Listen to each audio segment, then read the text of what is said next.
अब जल्दी से हम आ जाते हैं क्वेश्चन नंबर 4 के ऊपर।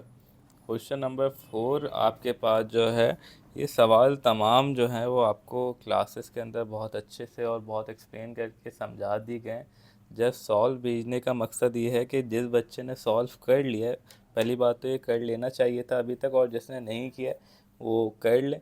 और जो है ये मैंने समझाने का बस ये मकसद था कि आपने इस पैटर्न के मुताबिक करना है, और किसी की गलती अगर कहीं पर है तो वो गलती को अपनी जो है वो समझ के उसको सही कर ले। तो क्वेश्चन नंबर 4 का जो है वो हम लिख देते हैं। 4 मल्टीप्लाई बाय 18,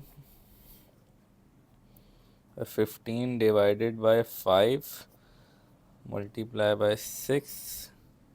तो ये आपके पास कुछ एवल्यूट का सवाल दिया हुआ है। मैं एक दफ़ा और कंफर्म कर लूँ कि यही सवाल है। Question number 4, 4 multiply by 18, 15 divide by 5 multiply by 6, बिल्कुल यही सवाल है।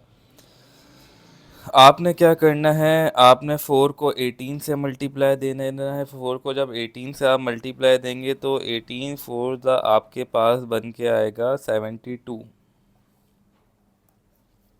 प्लस लगा दिया, प्लस लगा हुआ है। 15 डिवाइडेड बाय 5 हो रहा है, तो सर 15 डिवाइडेड बाय 5 तो क्या होता है, 3 होता है। तो आपने यहाँ पे 15 डिवाइडेड बाय क्या लिख दिया, 3 लिख दिया। और मल्टीप्लाई बाय 6 लिखा हुआ था, तो यहाँ पे मल्टीप्लाई बाय 6 लिख दिया। 72 एज इट इज़ रहा। 6 1 ज़ा 6, 6 2 ज़ा 12, 6 3 ज़ा 18। और 72 प्लस 18 आपके पास जो आंसर बन के आएगा वो 90 बन के आएगा। यही आपका आंसर है।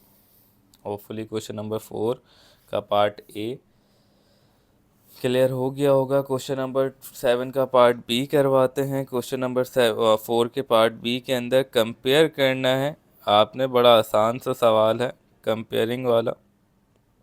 इस कंपेयरिंग के अंदर आपने क्या करना है कि भाई बताना है कि कौन सा ज़्यादा है, कौन सा बड़ा है, ग्रेटर देन है, इज इक्वल टू है, और लेसर देन है। जो है lesser than, is equal to, greater than, is equal to, ये सब बताने।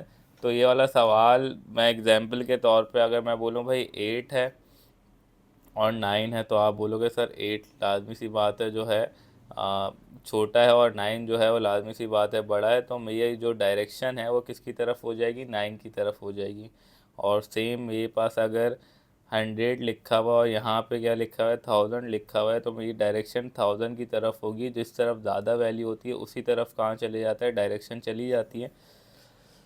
सो आपने इस चीज़ का ख्याल रखना है। जो चीज़ आपके पास अगर रूट में जैसे यहाँ पे दिया है तो आप रूट कर लें। रूट के अंदर जो आंसर आपके पास आ रहा है, जैसे कि आपके पास रूट 144 है, आपके पास रूट, मैं सवाल भी करवा देता हूँ, रूट 144 है माइनस का, और माइनस का रूट 256 है। तो इसका आंसर तो वैसे भी विजिबल है, क्योंकि रूट के बाद माइनस लगा हुआ है। अगर 256 का रूट लेंगे तो लाजमी सी बात है बड़ी वैल्यू आएगी, और 144 का रूट लेंगे तो 256 से छोटी वैल्यू आएगी।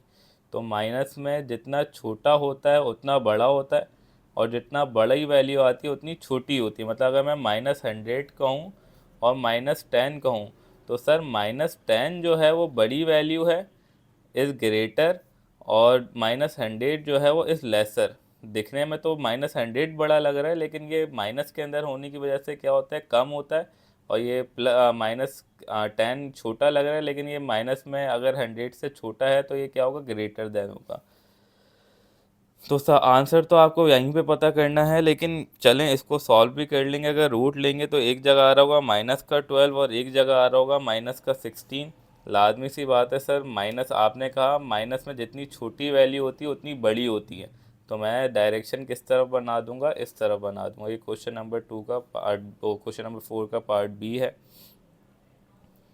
देन इसके बाद पास सी पे आ जाते हैं हम। पार्ट सी में आपके पास जो है वो मल्टीप्लाई हो रहा है, -0.48 मल्टीप्लाई बाय -3.2। तो माइनस माइनस तो प्लस होता है, आंसर आपका प्लस में ही आ रहा है, लेकिन आपने यहाँ पे मल्टीप्लाई करके दिखाना है कि मल्टीप्लाई कैसे होगा।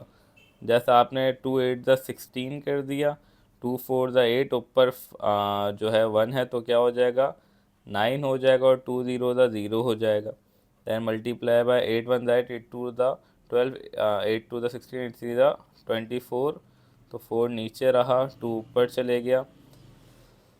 हाँ, 3 1 ज़ा 6, 2 2 6, 3 3 ज़ा 9, 3 4 ज़ा 12 और 1 2 14 यहाँ पे भी आ गया, 1 आगे चले गया और 3 0 ज़ा 0 होता है, ऊपर का 1 एज इट इज़ रहा। तो आपके पास जो आने वाली वैल्यू होगी वो कुछ 6 आएगी। 9 + 4 कितना होता है आपके पास? 9 + 4 होता है 13 और 1 + 4 होता है 5। आई एम रियली सॉरी, आपको नज़र नहीं आ रहा होगा।